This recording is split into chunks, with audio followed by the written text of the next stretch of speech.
Hey, welcome to the channel. This is the eve of the Pickwick Lake tournament put on by Major League Fishing and part of their Tackle Warehouse Pro Circuit series of tournaments. As I've been doing this week in dedication to my dad with this tournament, I start the video off with just a little story about him and what he's all about in the fishing world. So tonight's story, well, it's just go. It goes like this. He not only did he like the bass fish, but he also had a serious case of musky fever for quite a few years, and he was out fishing. This would have been 1991. I believe it was 91 or 93, somewhere in there. But he was out fishing on Leech Lake, which is about an hour drive from where he lived. And he was out there fishing by himself, which he wasn't afraid to trail around and fish by himself by no means. So he's out there musky fishing, and I wasn't there, so I can only go by the story that he gave me. So he was out fishing on Leech Lake, musky fishing. He was out by Pelican Island, which is near the south end. And he was throwing a big bucktail. I mean, just like bass fishing, you like throwing the spinner baits. If it's got the flashy spinner, you like doing that with the bass, and with the muskies, you like throwing a bucktail. More flash with them things. So as it turns out, he hooks this huge muskie, okay? And it's so big, he's having troubles. He's got a landing net. He's having troubles. He can't net it. So a guy comes by, and he jumps in my dad's boat. They get the fish in the boat, and it measures at 55 inches. Okay? For those of you that are not familiar with muskies, a 55-inch muskie is hands down over 40 pounds. And it could have well been like 50 pounds because he didn't weigh it. He released the fish. They measured the fish, 55 inches, released the fish. And now here's the part that I'm not sure how this part happened, but somehow word got out that he caught this 55-incher. He might have been a member of Muskies Incorporated still at the time. I'm not really sure. Muskies Incorporated is a organization of muskie fishermen dedicated to, muskie conservation and muskie fishing. So anyways, it ended up that at the end of the year, Muskies Incorporated honored him with an award for catching and releasing the biggest muskie in Minnesota for that year. And he still has the plaque to show it. So congratulations, Dad, on that huge catch.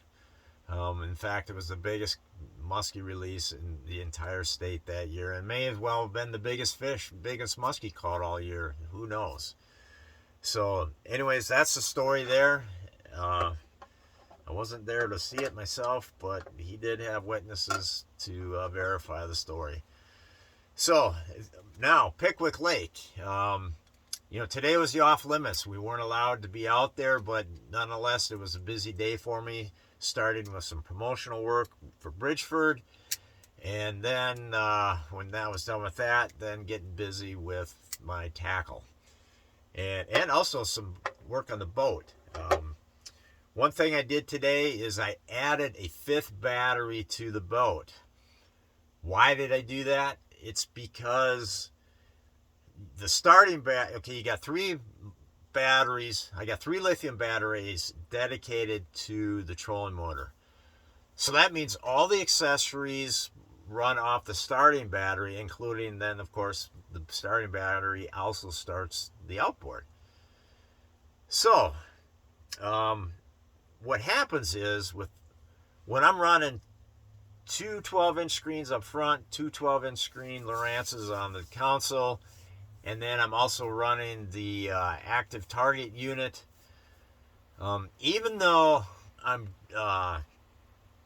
putting my console units in the standby mode, or even just shutting one off and the other in standby, my batteries are just, my starter batteries just draining so severely that that by the end of the day it's dead. So, and I can't use, there's a switch in there that you can use to jumpstart off of one of your trolling motor batteries. But for whatever reason, with these lithium batteries, when you flip it to jumpstart and try to use that feature, the lithium battery will go into sleep mode, so you don't get any help from it. Then not only that, you got to wake that battery up later. So what I've done is, with this fifth battery, I've hooked my electronics onto this fifth battery, and that's all this battery is for. It's dedicated to simply running the 4 screens and the active target unit. I'm running the boat accessories, you know, the bilge pumps, the running lights, the live well pumps. All the boat's accessories are now still hooked up to the starting battery, and then of course so is the Mercury outboard. So, and I'm hoping now I won't be running out of power at the end of the day as I had been. So there's that. And then, so that took a while.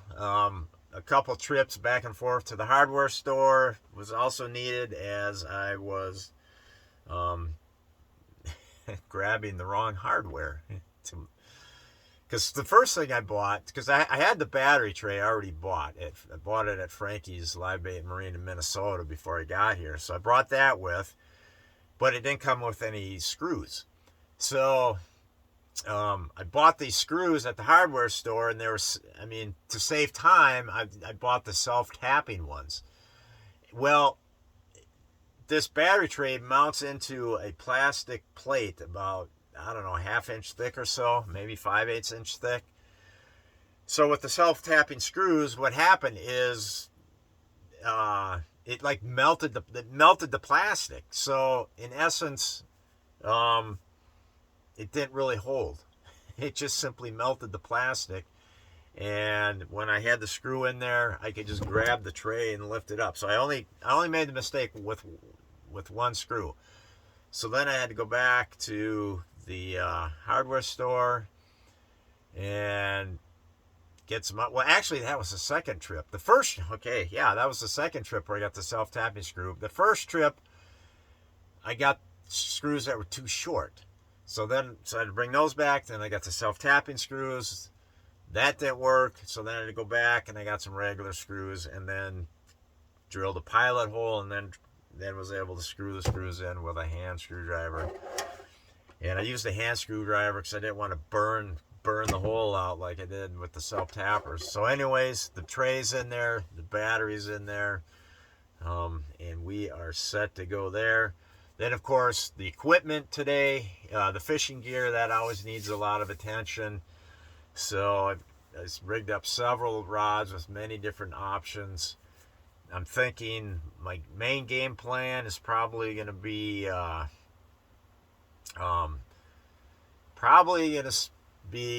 jerkbait, and also some Nico rig stuff, and a football and all-terrain tackle football jig.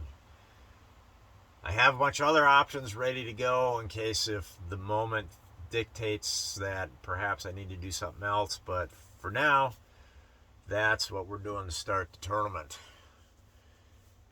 Anyways, yeah, I still got to eat dinner, so that's next. Maybe some, I got right in this cabinet right here, this closet. I got some Bridgeford samples. I think I might have to have one of those as part of dinner tonight. Over. Oh, wait, we're not over, because I didn't tell you the information. Okay, as far as the weigh-in goes tomorrow, I think, you know what, I'm not even sure. I think it might start like at 2 or 2:30. But you can watch all the action They'll have a bunch of cameras on the lake tomorrow, following people around, and they will be live streaming all kinds of live action tomorrow on Major League Fishing's website, majorleaguefishing.com. So you can follow the action there, and then of course the weigh-in will be live streamed as well. All right, for real now, over.